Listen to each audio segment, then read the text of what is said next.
In today's episode, I'm going to show you how to change profile picture on Messenger. If you don't use the app of Facebook and you want to change your profile picture, then you can also do that through the app of Messenger. Open up your Messenger application and then tap on the three lines on the top left of the screen. From here, head over to Settings. Now here you could see your profile picture and your name. Along with that, you can see a camera icon. Tap on it and you will have three options to take a photo. Choose the picture from library, or the new option is to use the avatar.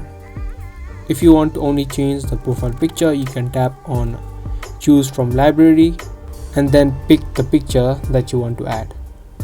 After you select the picture, it will be uploaded and you could see the changes right here. If you have not created your avatars yet, you can scroll down and see a section for avatar, and from here you can make and edit your own avatar, and you can set that also as your profile picture on Messenger. So that was the easy process on how to change profile picture on Messenger.